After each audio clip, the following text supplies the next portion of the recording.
March 22 ಅಂದ್ರೆ ಶನಿವಾರ ಕರ್ನಾಟಕ ಬಂದ್ಗೆ ಕರೆ ನೀಡಲಾಗಿದೆ. ಕರ್ನಾಟಕ ಬಂದ್ಗೆ ಸಂಘಟನೆಗಳ ಪರ ವಿರೋಧ ಎರಡೂ ಕೂಡ ವ್ಯಕ್ತ ಆಗ್ತಾ ಇದೆ. Shopping mall, bar, restaurant, bakery, ಅಂಗಡಿ, ಚಿತ್ರಮಂದಿರ, ಹೋಟೆಲ್ ನೈತಿಕ ಬೆಂಬಲವನ್ನ ಸೂಚಿಸಿದೆ. ಮಾರ್ಚ್ 22ಕ್ಕೆ ಎಂಇಎಸ್ ಹಾಗೂ ಶಿವಸೇನೆಯ ಪುಂಡಾಟವನ್ನ ಖಂಡಿಸ್ತಾ ವಿವಿಧ ಕನ್ನಡಪರ ಸಂಘಟನೆಗಳು ಬಂದ್ಗೆ ಕರೆ ಕೊಟ್ಟಿವೆ. ಮಾರ್ಚ್ 22 ಅಂದ್ರೆ ಈ ಶನಿವಾರ ಕರ್ನಾಟಕ ಬಂದ್ಗೆ ಹಲವು ಕನ್ನಡಪರ ಸಂಘಟನೆಗಳ ಪರ ವಿರೋಧ ಎರಡೂ ವ್ಯಕ್ತವಾಗ್ತಾ ಇದೆ. ಓಲಾ, ಊಬರ್ ಆಟೋ ಚಾಲಕರು ಬಲವನ್ನ ತುಂಬುತ್ತಾ ಇದ್ದಾರೆ ಈ ಒಂದು ಹೋರಾಟಕ್ಕೆ. ಮತ್ತೊಂದು ಕಡೆ ಚಿತ್ರಮಂದಿರ, ಹೋಟೆಲ್, ರೆಸ್ಟೋರೆಂಟ್, ಬಾರ್, ಬೇಕರಿ, ಅಂಗಡಿಗಳೆಲ್ಲವೂ ನೈತಿಕ ಬೆಂಬಲವನ್ನ ಸೂಚಿಸ್ತಾ ಇದೆ. ಅಂದ್ರೆ ಈ ಎಲ್ಲ ಶಾಪಿಂಗ್ ಮಾಲ್, ಹೋಟೆಲ್ಗಳು, ಚಿತ್ರಮಂದಿರ, ಅಂಗಡಿ ಮುಂಗಟ್ಟುಗಳೆಲ್ಲವೂ ಕೂಡ ತೆರೆದಿರುತ್ತವೆ. ಆದರೆ ನೈತಿಕ ಬೆಂಬಲವನ್ನು ಸೂಚಿಸಿರುವಂಥದ್ದು. ಹೌದು, ಈ ಹೋರಾಟಕ್ಕೆ ನಮ್ಮ ಬೆಂಬಲ ಇರುತ್ತೆ, ಆದರೆ ಎಲ್ಲದನ್ನು ಕೂಡ ನಾವು ಬಂದ್ ಮಾಡೋದಿಲ್ಲ, ಕ್ಲೋಸ್ ಮಾಡೋದಿಲ್ಲ ಅಂಗಡಿ ಮುಂಗಟ್ಟುಗಳನ್ನು ಅನ್ನೋ ನಿಟ್ಟಿನಲ್ಲಿ ನೈತಿಕ ಬೆಂಬಲವನ್ನಷ್ಟೇ ಸೂಚಿಸಿರುವಂಥದ್ದು. ವಾಟಾಳ್ ನಾಗರಾಜ್ ಅವರ ನೇತೃತ್ವದಲ್ಲಿ 22ರಂದು ಅಂದರೆ ಶನಿವಾರ ಕರ್ನಾಟಕ ಬಂದ್ಗೆ ಕರೆ ಕೊಡಲಾಗಿದೆ. ಈ ಸಂದರ್ಭದಲ್ಲಿ ಹಲವು ಕನ್ನಡಪರ ಸಂಘಟನೆಗಳು ಸಾಥ್ ಕೊಟ್ಟಿರುವಂಥದ್ದು. ಸುದ್ದಿಗೋಷ್ಠಿ ನಡೆಸಿದ್ದಾರೆ, ಈ ಕುರಿತು ಮಾಹಿತಿಯನ್ನು ಹಂಚಿಕೊಂಡಿದ್ದಾರೆ. ಮತ್ತೊಂದಷ್ಟು ಕಡೆಗಳಲ್ಲಿ ಬಿಎಂಟಿಸಿ, ಕೆಎಸ್ಆರ್ಟಿಸಿ, ಚಿತ್ರಮಂದಿರಗಳು, ಹೋಟೆಲ್ಲು, ರೆಸ್ಟೋರೆಂಟು, ಬಾರು, ಬೇಕರಿ ಇವೆಲ್ಲವೂ ಕೂಡ ಕೇವಲ ನೈತಿಕ ಬೆಂಬಲವನ್ನು ಸೂಚಿಸಿವೆ. ಮಾರ್ಚ್ 22 ಕರ್ನಾಟಕ ಬಂದ್ಗೆ ಕರೆ ಕೊಡಲಾಗಿದೆ. ಇವತ್ತು ಕನ್ನಡಪರ ಸಂಘಟನೆಗಳಿಂದ ಬೃಹತ್ ಜಾಥಾವನ್ನು ನಡೆಸಲಾಗುತ್ತೆ. ಕರ್ನಾಟಕ ಬಂದ್ಗೆ ಬೆಂಬಲಿಸುವಂತೆ ಬೃಹತ್ ಜಾಥಾವನ್ನು ನಡೆಸಲಾಗ್ತಾ ಇದೆ.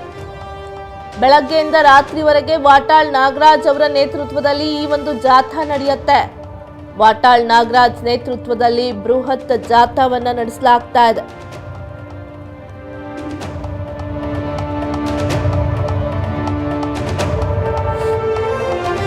ಬೆಳಗ್ಗೆ 11 ಗಂಟೆಯಿಂದ ಆರಂಭ ಆಗ್ತಾ ಇದೆ.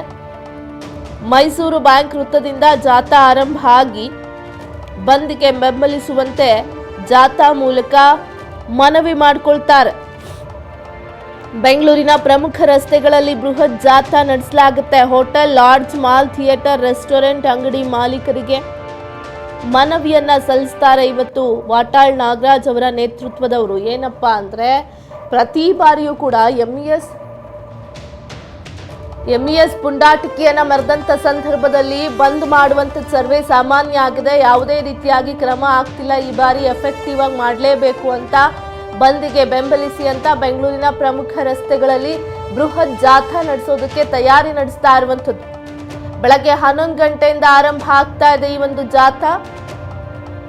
ಮೈಸೂರು ಬ್ಯಾಂಕ್ ವೃತ್ತದಿಂದ ಜಾಥಾ ಆರಂಭ ಆದ್ರೆ ಹಲವು ಪ್ರಮುಖ ರಸ್ತೆಗಳಲ್ಲಿ ಬೃಹತ್ ಜಾಥಾವನ್ನು ನಡೆಸಲಾಗುತ್ತೆ.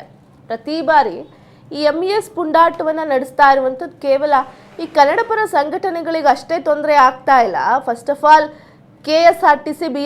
ಕೆಎಸ್ಆರ್ಟಿಸಿ ಅದರಲ್ಲೂ ಪ್ರಮುಖವಾಗಿ ಇಂಟರ್ ಸ್ಟೇಟ್ ಬಸ್ಗಳು ಹೋದಂಥ ಸಂದರ್ಭದಲ್ಲಿ ಅವ್ರ ಮೇಲೆ ಹಲ್ಲೆ ಮಾಡೋದು, ಬಸ್ಗಳ ಕಲ್ಲು ಹೊಡೆದು ಡ್ಯಾಮೇಜ್ ಮಾಡ್ತಾರೆ, ಮಸಿ ಬಳಿತಾರೆ ಕಂಡಕ್ಟರ್ ಮತ್ತು ಡ್ರೈವರ್ಗಳಿಗೆ. ಅದಾದ ನಂತರ ಜೈ ಮಹಾರಾಷ್ಟ್ರ ಅಂತ ಸ್ಪ್ರೇ ಮಾಡ್ತಾರೆ, ಆ ಬರವಣಿಗೆಯನ್ನು ಬರೀತಾರೆ ಬಸ್ಗಳ ಮೇಲೆ. ಇದೆಲ್ಲ ನಾವು ನೋಡ್ತಾ ಇದ್ದೀವಿ. ಅದೆಲ್ಲದಕ್ಕಿಂತ ಹೆಚ್ಚಾಗಿ ಬೆಳಗಾವಿಯಲ್ಲಿ ಮಾಡುವಂಥ ಪುಂಡಾಟಿಕೆಯನ್ನು ನೋಡ್ತಾ ಇದ್ದೀವಿ. ಬೆಳಗಾವಿಯನ್ನ ಮಹಾರಾಷ್ಟ್ರಕ್ಕೆ ಸೇರಿಸಬೇಕು ಅನ್ನೋದು ಬಹುದಿನದ ಬೇಡಿಕೆಯಾಗಿದೆ. ಎಂಇಎಸ್ ಇದನ್ನೇ ಮುಂದಿಟ್ಕೊಂಡು ಹಲವು ತೊಂದರೆಗಳನ್ನು ಕೊಡುವಂತಹ ಕೆಲಸವನ್ನು ಕೂಡ ಮಾಡ್ತಾ ಇದೆ. ಕನ್ನಡಪರ ಸಂಘಟನೆಗಳಿಗೆ ಅಷ್ಟೇನ ಹಾಗಾದ್ರೆ ಈ ಒಂದು ಜವಾಬ್ದಾರಿ ಇರುವಂಥದ್ದು? ಸರಿಯಾಗಿ ಕಟ್ಟುನಿಟ್ಟಿನ ಕ್ರಮ ತಗೊಂಡಿದ್ರೆ ಇವತ್ತು ಕರ್ನಾಟಕ ಬಂದ್ ಮಾಡೋ ಅವಶ್ಯಕತೆ ಏನಿತ್ತು? ಕನ್ನಡಪರ ಸಂಘಟನೆಗಳಿಗೆ ಅಷ್ಟೇನ ಹಾಗಾದ್ರೆ ಜವಾಬ್ದಾರಿ ಇರೋದು? ಕೆಎಸ್ಆರ್ಟಿಸಿ ಬಸ್ ಚಾಲಕರು ವಾಲಂಟಿಯರ್ ಆಗಿ ಮಾಡಬೇಕು ಬಂದ್ಗಳನ್ನ. ಇವರಿಗೆ ತಾನೇ ಅಲ್ಲಿ ಇಂಟರ್ ಸ್ಟೇಟ್ ಬಸ್ಗಳು ಹೋದಾಗ ಹಲ್ಲೆ ಮಾಡಿ ಕಳಿಸ್ತಾ ಇರೋದು ಯಾರಿಗೆ? ಅದೇ ಬಸ್ ಚಾಲಕರು ಮತ್ತೆ ಕಂಡಕ್ಟರ್ಗಳಿಗೆ. ಇವರಿಗೆ ಈ ರೀತಿಯಾಗಿ ಆಗ್ತಿದೆ ಅಂತ ಸಾಥ್ ಕೊಡೋದಕ್ಕೆ ಹೊರಟಂತ ಹೋರಾಟಗಾರರಿಗೆ ಏನು ಸಿಗ್ತಾ ಇದೆ? ನೈತಿಕ ಬೆಂಬಲ. ಎಷ್ಟರ ಮಟ್ಟಿಗೆ ಸಕ್ಸಸ್ ಆಗುತ್ತೆ ಗೊತ್ತಿಲ್ಲ. ಸಕ್ಸಸ್ ಮಾಡಲೇಬೇಕು, ಈ ಬಾರಿ ಕಠಿಣ ಕ್ರಮ ಆಗಲೇಬೇಕು, ಎಂಇಎಸ್ ಅನ್ನು ಬ್ಯಾನ್ ಮಾಡಬೇಕು ಅನ್ನೋ ನಿಟ್ಟಿನಲ್ಲಿ ವಾಟಾಳ್ ನಾಗರಾಜ್ ಅವರ ನೇತೃತ್ವದಲ್ಲಿ ಇವತ್ತು ಬೆಂಬಲ ಸೂಚಿಸಿ ಬೆಳಗ್ಗೆ 11 ಗಂಟೆಯಿಂದ ಬೃಹತ್ ಜಾಥಾ ನಡೆಸಲಾಗುತ್ತೆ. ಅಂಗಡಿ ಮಾಲೀಕರಿಗೆ ಹೋಗಿ ರೆಸ್ಟೋರೆಂಟ್ಗಳು, ಬಾರ್ಗಳು, ಪಬ್ಗಳು ಅಲ್ಲಿ ಹೋಗಿ ರಿಕ್ವೆಸ್ಟ್ ಮಾಡಿಕೊಳ್ಳುವಂಥದ್ದು ಬಂದಿಗೆ ಸಹಕರಿಸಿ ಅನ್ನೋ ನಿಟ್ಟಿನಲ್ಲಿ ಮತ್ತಷ್ಟು ಮಾಹಿತಿ ನಮ್ಮ ಪ್ರತಿನಿಧಿ ಸವಿತಾ ನೀಡ್ತಾ ಹೋಗ್ತಾರೆ. ಸವಿತಾ, ಪ್ರಮುಖವಾಗಿ ಇಲ್ಲಿ ಎಂಇಎಸ್ ಪುಂಡರಿಂದ ಬೆಳಗಾವಿಯಲ್ಲಿ ಎಫೆಕ್ಟ್ ಆಗುವಂಥದ್ರ ಜೊತೆಗೆ ಇಂಟರ್ ಸ್ಟೇಟ್ ಬಸ್ಗಳೇನಿರ್ತಾವೆ, KSRTC ಬಸ್ಗಳು, ಅಲ್ಲಿ ಹೋದಂಥ ಸಂದರ್ಭದಲ್ಲಿ ಮೊನ್ನೆ ನಾವು ಒಂದು ಎಕ್ಸಾಂಪಲ್ ಇದೆ, ನಿದರ್ಶನ ಇದೆ. ಒಂದು ಡ್ರೈವರ್ ಕಂಡಕ್ಟರ್ಗೆ ಹಲ್ಲೆ ಮಾಡಿ ಕಳಿಸ್ತಾರೆ, ಮಸಿ ಬಳಿದು ಕಳಿಸ್ತಾರೆ. ಕನ್ನಡ ಪರ ಸಂಘಟನೆಗಳು ಹೋರಾಟಕ್ಕೆ ನಿಂತರೆ ನೈತಿಕ ಬೆಂಬಲ ಅಷ್ಟೇ ಕೊಡ್ತಾರೆ. ಅಂಗಡಿ ಮಾಲೀಕರಾಗಿರ್ಬೋದು ಅಥವಾ KSRTC BMTC ಚಾಲಕರಾಗಿರ್ಬೋದು, ಎಲ್ಲರೂ ನೈತಿಕ ಬೆಂಬಲ ಅಷ್ಟೇ ಸೂಚಿಸ್ತಾ ಇದ್ದಾರೆ. ಎಷ್ಟರ ಮಟ್ಟಿಗೆ ಯಶಸ್ವಿ ಆಗುತ್ತೆ ಈ ಒಂದು ಹೋರಾಟ ಕೇವಲ ಕನ್ನಡ ಪರ ಸಂಘಟನೆಗಳಿಗೆ ಅಷ್ಟೇನಾ ಅಂತ? ವಿದ್ಯಾ, ಇದೇ ಶನಿವಾರ ಕರ್ನಾಟಕ ಬಂದ್ ಇರುತ್ತೆ. ಎಂಇಎಸ್ ಪುಂಡಾಟವನ್ನ ಖಂಡಿಸಿ ಕನ್ನಡ ಪರ ಸಂಘಟನೆ ಶನಿವಾರ ಇಡೀ ಅಖಂಡ ಕರ್ನಾಟಕ ಬಂದ್ ಮಾಡ್ಲಿಕ್ಕೆ ತಯಾರಿ ಮಾಡಿದೆ. ಪ್ರಮುಖವಾಗಿ ಕನ್ನಡ ಪರ ಹೋರಾಟಗಾರರು ಬೇಸರ ವ್ಯಕ್ತಪಡಿಸೋದು ಏನಕ್ಕಂದ್ರೆ, ಪ್ರತಿ ಬಾರಿ ಅಖಂಡ ಕರ್ನಾಟಕ ಬಂದ್ಗೆ ಕರೆ ನೀಡಿದಾಗ ಒಂದಿಷ್ಟು ಸಂಘಟನೆಗಳು ನೈತಿಕ ಬೆಂಬಲವನ್ನು ಕೊಟ್ಟು ಸುಮ್ಮನಾಗ್ತವೆ, ಇನ್ನೊಂದಿಷ್ಟು ಸಂಘಟನೆಗಳು ಈ ಸಂಪೂರ್ಣ ಬಂದ್ ಅನ್ನ ಯಶಸ್ವಿ ಮಾಡುವಲ್ಲಿ ಸಹಕಾರವನ್ನ ನೀಡುತ್ತೆ. ಇದೇ ರೀತಿ ಎಂಇಎಸ್ ಪುಂಡಾಟವನ್ನ ಖಂಡಿಸಿ ಶನಿವಾರ ಅಖಂಡ ಕರ್ನಾಟಕ ಬಂದ್ಗೆ ಸಕಲ ಸಿದ್ಧತೆಯನ್ನ ಕನ್ನಡ ಪರ ಹೋರಾಟಗಾರರು ಮಾಡ್ಕೊಂಡಿದ್ದಾರೆ. ಈಗಾಗಲೇ ಒಂದಿಷ್ಟು ಸಂಘಟನೆಗಳು ಸಂಪೂರ್ಣ ಬೆಂಬಲವನ್ನ ಬಂದ್ಗೆ ನೀಡಿದ್ರೆ, ಒಂದಿಷ್ಟು ಸಂಘಟನೆಗಳು ನೈತಿಕ ಬೆಂಬಲವನ್ನ ಕೊಟ್ಟು ಕೂಡ ಸುಮ್ಮನಾಗಿದ್ದಾರೆ. ಈಗಾಗಲೇ ಓಲಾ, ಊಬರ್, ಟ್ಯಾಕ್ಸಿ ಸೇರಿದಂತೆ ಥಿಯೇಟರ್ಗಳು ಕೂಡ ಬೆಂಬಲವನ್ನ ನೀಡಿದ್ದಾರೆ. ಹೋಟೆಲ್ ಮಾಲೀಕರ ಸಂಘಟನೆ ಕೂಡ ನೈತಿಕ ಬೆಂಬಲವನ್ನ ನೀಡಿದ್ದಾರೆ. ಹೋಟೆಲ್ ಸಂಘಟನೆಯ ಮಾಲೀಕರು ಏನಕ್ಕೆ ನೈತಿಕ ಬೆಂಬಲವನ್ನ ನೀಡಿದಂದ್ರೆ, ಅಂದು ಓಡಾಡುವವರಿಗೆ ಅಥವಾ ಬರುವಂತಹ ಗ್ರಾಹಕರಿಗೆ ತೊಂದರೆ ಆಗಬಾರ್ದು, ಊಟದ ವಿಚಾರವಾಗಿ ನಾವು ಸಂಪೂರ್ಣವಾಗಿ ಬಂದ್ ಮಾಡ್ಲಿಕ್ಕೆ ಆಗಲ್ಲ ಅನ್ನೋ ಮಾತು ಕೂಡ ಕೇಳಲಾಗಿದೆ.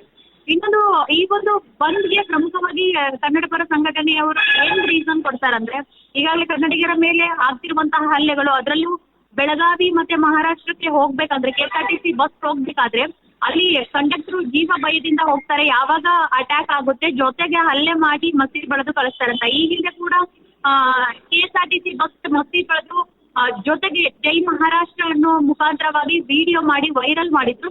ಸೊ ಇದೆಲ್ಲವನ್ನು ನೋಡಿದಂತಹ ಕನ್ನಡ ಪರ ಸಂಘಟನೆಯವರು ಮುಂದಿನ ದಿನಗಳಲ್ಲಿ ಕನ್ನಡಿಗರಿಗೆ ಆಗ್ತಿರುವಂತಹ ಹಲ್ಲೆಗಳು, ಅವಮಾನಗಳು ನಿಲ್ಲಬೇಕು, ಎಂಇಎಸ್ ಈ ಒಂದು ಸಂಘಟನೆ ಸಂಪೂರ್ಣವಾಗಿ ನಿಷೇಧ ಮಾಡ್ಬೇಕನ್ನೋ ನಿಟ್ಟಿನಲ್ಲಿ ಈ ಅಖಂಡ ಕರ್ನಾಟಕ ಬಂದ್ ಅನ್ನ ತಯಾರಿ ಮಾಡ್ಕೊಂಡಿದ್ದಾರೆ. ಪ್ರಮುಖವಾಗಿ ಇಂದು ನೆನೆಯ ಹೋರಾಟ ಅಲ್ಲ, 1967ರಿಂದ ನಾವು ಹೋರಾಟ ಮಾಡ್ಕೊಂಡ್ ಬಂದಿದೀವಿ ಅಂತ ವಾಟಾಳ್ ನಾಗರಾಜ್ ಕೂಡ ಮೊನ್ನೆ ಹೇಳಿದ್ರು. ನಿರಂತರ ಹೋರಾಟಗಳಾಗ್ತಾ ಇದಾವೆ ಹೊರತು ಯಾವುದೇ ಬದಲಾವಣೆಗಳಾಗ್ತಿಲ್ಲ. ಆಗ್ತಿರುವಂತಹ ಸಮಸ್ಯೆಗಳು ಕೂಡ ಪರಿಹಾರ ಸಿಗ್ತಾ ಇಲ್ಲ. ಅಲ್ಲೇ ಯಾರ್ ಬೇಕಾದ್ರೂ ಮಾಡ್ಬಹುದಾ, ಹೇಗ್ ಬೇಕಾದ್ರೂ ಮಾಡಬಹುದಾ, ಅಥವಾ ಹೊರ ರಾಜ್ಯಕ್ಕೆ ಕನ್ನಡಿಗರು ಹೋಗ್ಬಾರ್ದಾ, ಅಥವಾ ಕನ್ನಡಿಗರ ಮೇಲೆ ಆಗ್ತಿರುವಂತಹ ಹಲ್ಲೆಗಳ ಬಗ್ಗೆ ಯಾಕೆ ಗಮನ ಹರಿಸ್ತಿಲ್ಲ ಅನ್ನೋ ಪ್ರಶ್ನೆ ಕೂಡ ಉಲ್ಬಣವಾಗ್ತಾ ಇದೆ. ಶನಿವಾರ ಅಖಂಡ ಕರ್ನಾಟಕ ಬಂದ್ಗೆ ಒಂದಿಷ್ಟು ಸಂಘಟನೆಗಳು ನೈತಿಕ ಬೆಂಬಲವನ್ನ ನೀಡಿದ್ರೆ, ಇನ್ನೊಂದಿಷ್ಟು ಸಂಘಟನೆಗಳು ಕೂಡ ಒಂದು ಸಂಪೂರ್ಣ ಬೆಂಬಲವನ್ನ ನೀಡಿದ್ದಾರೆ. ಇನ್ನೊಂದು ವಿಪರ್ಯಾಸ ಅಂದ್ರೆ, ಸಾರಿಗೆ ಇಲಾಖೆ ನೈತಿಕ ಬೆಂಬಲವನ್ನ ನೀಡಿ ಸುಮ್ಮನಾಗಿದೆ.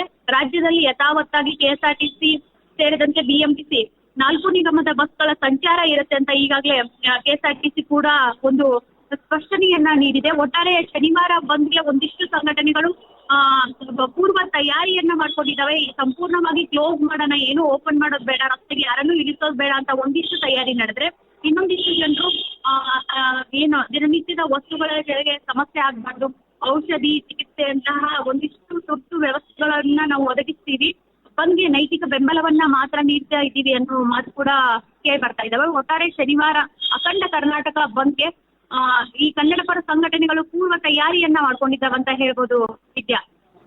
ಸವಿತಾ, ನೋಡಿ, ಪ್ರಮುಖವಾಗಿ ಪ್ರತಿ ಬಾರಿ ಹೋರಾಟ ಮಾಡೋದು ಒಂದಷ್ಟು ಸಂಘಟನೆಗಳು ನೈತಿಕ ಬೆಂಬಲ ಸೂಚಿಸುವಂಥದ್ದು ಅಲ್ಲಿ ಫ್ಲಾಪ್ ಆಗ್ತಾ ಹೋಗ್ತಾ ಇದೆ, ಯಾವುದೇ ಕಟ್ಟುನಿಟ್ಟಿನ ಕ್ರಮ ಆಗ್ತಾ ಇಲ್ಲ. ಈ ಒಂದು ಏನು ಬಂದ್ ಮಾಡ್ತಾ ಇದ್ದಾರೆ, ಇದು ಸಕ್ಸಸ್ ಆದರೆ ಅಂದ್ಕೊಂಡಿರುವಂಥ ಕೆಲಸ ಕೂಡ ಆಗುತ್ತೆ. ಈಗ ನೈತಿಕ ಬೆಂಬಲ ಕೊಡ್ತೀವಿ ಅಂತ ಹೇಳಿರುವಂತಹ ಹೋಟೆಲು, ಬಾರ್, ರೆಸ್ಟೋರೆಂಟ್ಗಳ ಮುಂದೆ ಹೋಗಿ ಜಾಥಾ ನಡೆಸಿ ಅವರನ್ನು ರಿಕ್ವೆಸ್ಟ್ ಮಾಡುವಂಥ ಕೆಲಸ ಅಂದರೆ ನೈತಿಕ ಬೆಂಬಲ ಬೇಡ, ನೀವು ಕೂಡ ಬಂದ್ ಮಾಡಿ ಬೆಂಬಲ ಸೂಚಿಸಿ ಅಂತ ಕೇಳ್ಕೊಳ್ಳುವಂಥ ಜಾಥಾವನ್ನು ನಡೆಸೋದಕ್ಕೆ ಇವತ್ತು ತಯಾರಿ ನಡೆಸಿರುವಂಥದ್ದು ವಾಟಾಳ್ ನಾಗರಾಜ್ ಅವರ ನೇತೃತ್ವದಲ್ಲಿ.